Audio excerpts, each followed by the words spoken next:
Sadece Akçakale'nin değil, Urfa'nın, hatta bölgenin en önemli meselesine bir de çocukların gözüyle bakalım ana fikriyle yola çıkılan bu çalışmayı bütün anne babaların izlemesini şiddetle tavsiye ediyorum.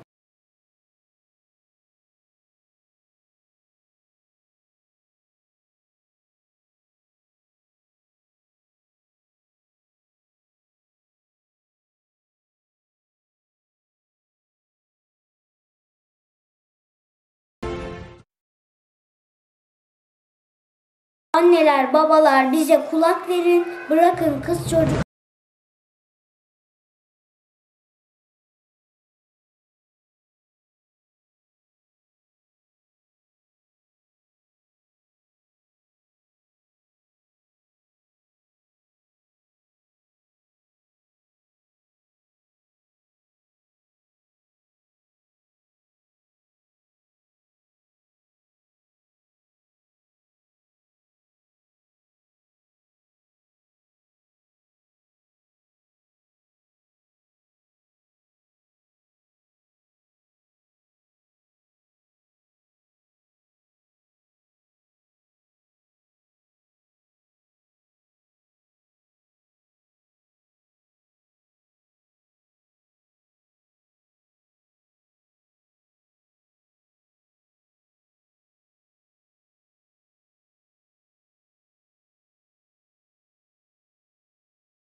Şimdi ben okutacağım ve onunla gurur duyacaksınız.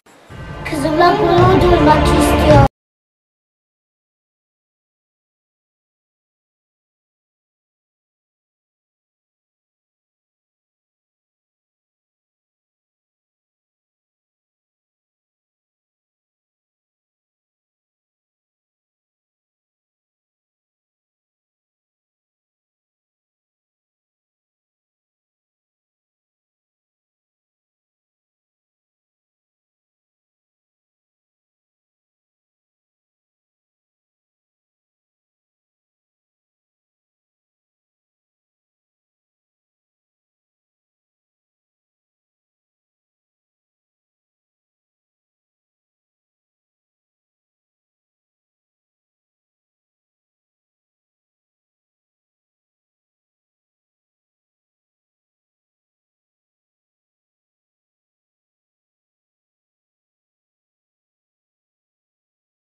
Projeden bahsetti. Güzel bir proje istiyorum dedi, böyle ses getiren. Benim de geçen yıl aklımda vardı, kız çocuklarının okutulmasıyla ilgili. Biraz bahseder misiniz? Çok teşekkür ediyorum. Hepinizin ayağına sağlık. İlgi gösterdiniz. Çok teşekkür ediyoruz. Biz malumunuz Akçakale'nin temel problemleri üzerinde çalışma yapıyoruz. Özellikle eğitimle ilgili. Çocuklarımızın okula gidememesi temel sorun.